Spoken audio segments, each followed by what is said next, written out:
દિલ્હી નગર નિગમમાં હોબાળો મચ્છરદાની પહેરીને સદનમાં પહોંચ્યા આપના પાર્ષદો.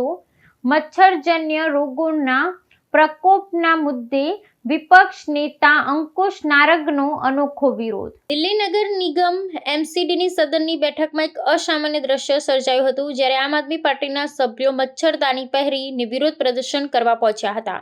વિપક્ષના નેતા અંકુશ નારંગની આગેવાની હેઠળ આપના તમામ પાર્ષદોએ રાજધાનીમાં ડેન્ગ્યુ, મેલેરિયા અને ચિકનગુનિયાના વધી રહેલા પ્રકોપ સામે શાસક પક્ષ ભાજપની નિષ્ક્રિયતાનો આરોપ લગાવી આ અનોખો વિરોધ નોંધાવ્યો હતો.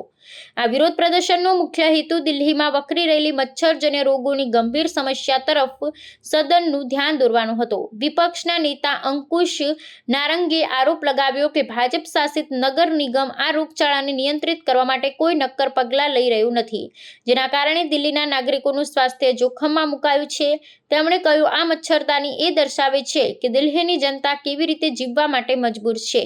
આ વિરોધના જવાબમાં મેયર રાઝા ઇકબાલ સિંહે સદનને આશ્વાસન આપ્યું હતું કે નિગમ દ્વારા રોગચાળાને રોકવા માટે દવાઓનો સંગ્રહ, ફોગિંગ અને વિસ્તારોમાં કડક નિરીક્ષણ જેવા નિવારક પગલાં વધુ સઘન બનાવવામાં આવ્યા છે.